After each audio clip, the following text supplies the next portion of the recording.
Assalamualaikum warahmatullahi wabarakatuh. Kita lanjut pertemuan kita, materi selanjutnya tentang media pembelajaran. Nah, kemarin kalian telah membahas tentang pengertian media pembelajaran, dan kita lanjut sekarang tentang rasional penggunaan media dalam pembelajaran. Mengapa kita perlu menggunakan media?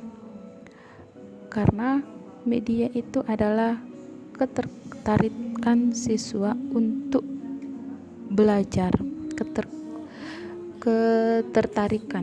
Jadi siswa itu kalau tidak menggunakan media, dia tidak akan tertarik dalam situasi belajar, suasana belajar, apalagi kita belajar fisika. Otomatis banyak harus menggunakan media yang bervariasi. Tidak hanya itu saja yang mesti kita gunakan, tetapi kita juga harus menggunakan media yang bervariasi, bereksperimen ataupun media yang yang membuat mereka termotivasi dalam pembelajaran kita. Nah, di sini akan Ibu kupas tentang rasional penggunaan media pembelajaran. Menurut Branner, modus belajar itu ada tingkatannya: pengalaman langsung atau enaktif, pengalaman vektorial ataupun picture atau gambar, dan pengalaman abstrak atau simbolik. Jadi menurut Branner ini modus belajar itu ada 3, pengalaman langsung, vektorial ataupun abstrak. Jadi praktek membuat simpul, melihat menggambar simpul, mendengar membaca tulisan simpul. Sedangkan menurut Dale, pengalaman pemerolehan hasil belajar sebagai suatu proses komunikasi. Cara pengolahan pesan oleh guru dan murid dapat digambarkan sebagai berikut. Pesan diproduksi. Jadi di sini pesan diproduksi itu berbicara, menyanyi, bermain alat musik. Sedangkan pesan dicerna, mendengarkan, dan pesan diproduksi itu lagi gerakan nonverbal, film, kartun, model, patung, foto, gambar, lukisan, grafik, dan menulis ataupun mengarang. Sedangkan pesan yang dicerna, mendengarkan, mengamati, dan membaca. Dan selanjutnya menurut Levy 1975, stimulus gambar itu membuahkan hasil belajar yang lebih baik untuk mengingat, mengenali, mengingat kembali, menghubungkan fakta dan konsep. Sedangkan stimulus verbal, hasil belajarnya akan baik jika melibatkan ingatan yang berurutan ataupun sekuensial.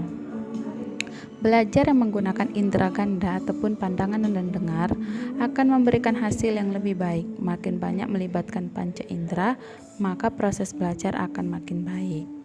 Jadi di sini ada bagannya. Yang pertama itu yang paling verbal, simbol visual, gambar, rekaman audio ataupun gambar tetap, gambar hidup, televisi, pameran, karya wisata, demonstrasi, pengalaman dramatisasi, pengalaman tiruan yang diatur, pengalaman langsung. Inilah bagian dari media pembelajaran. Ini media-media yang mesti digunakan dari jika kita ingin menggunakan media yang bervariasi. Sedangkan fungsi media di sini, yang pertama itu membuat konkret konsep yang abstrak.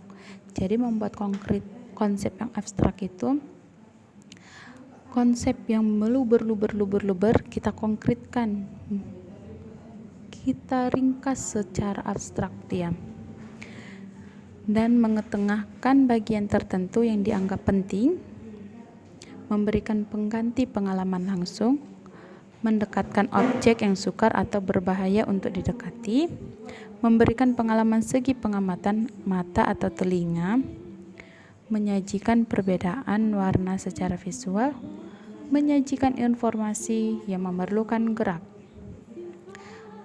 Manfaat media pembelajaran. Manfaat itu berbeda dengan fungsi ya.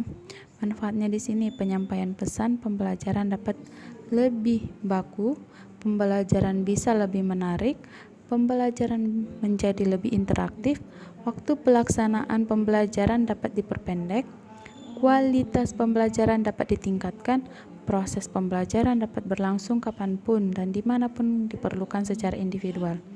sikap positif siswa terhadap materi pembelajaran, serta proses pembelajaran dapat ditingkatkan. Peran guru berubah ke arah yang positif.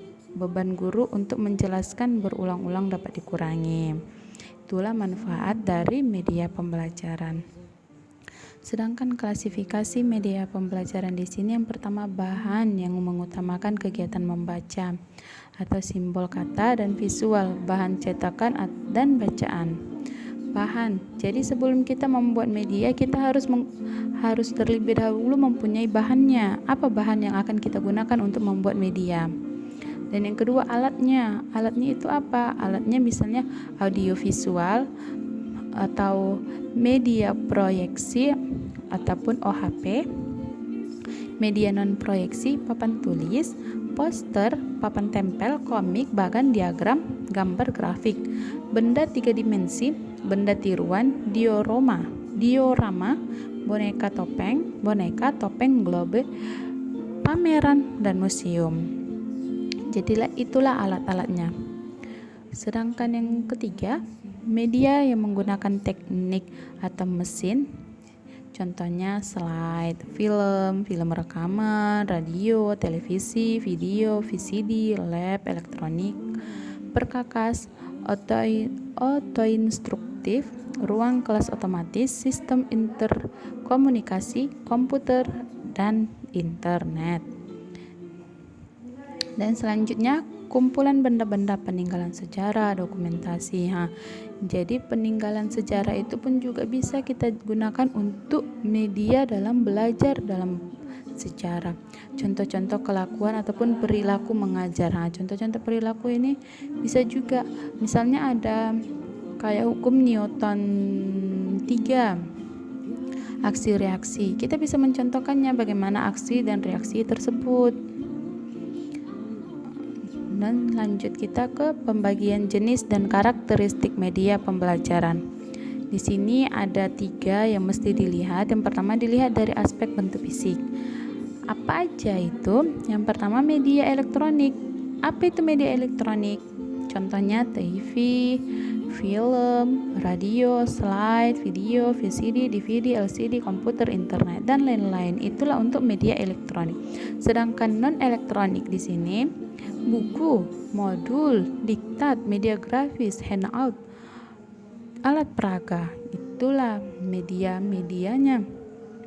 Contoh media elektronik ini seperti yang kalian buat, yang ibu suruh waktu pada mata kuliah eksperimen fisika. Itu alat peraga.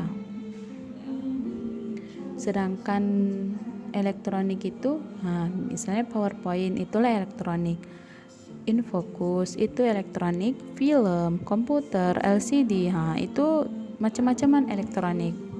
Dan yang kedua dilihat dari aspek panca indera. Dilihat aspek dari panca indera, yang pertama itu media audio. Audio itu seperti apa? Radio ataupun mendengar, hanya pendengaran aja yang digunakan. Dan yang kedua media visual. Media visual di sini termasuk media grafis juga. Jadi kalau misalnya media audio visual didengar dan dilihat, itulah media audio.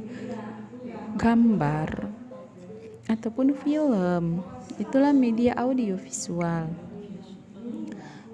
Selanjutnya yang ketiga dilihat dari aspek alat dan bahan yang digunakan. Yang pertama media perangkat keras, media perangkat lunak. Inilah media yang digunakan dari aspek alat dan bahan. Dan oke, kita lanjut. Ini masuk kita ke perkembangan media. Media yang pertama di sini, generasi pertama, yaitu media cetak. Media cetak itu contohnya buku, modul, diktat. Dan masuk kita ke generasi kedua, media audio ataupun radio. Generasi ketiga, media video ataupun televisi. Masuk ke generasi keempat dan generasi terakhir itu media komputer ataupun jaringan, yang saat ini kita pakai sampai sekarang. Tren pemanfaatan media, yang pertama integrasi, yang kedua konvergensi, yang ketiga interaktif, Dan yang keempat, online ataupun jaringan. Kita ulangi lagi, integrasi dua atau lebih media dimanfaatkan secara terpadu untuk saling mengisi dan saling melengkapi.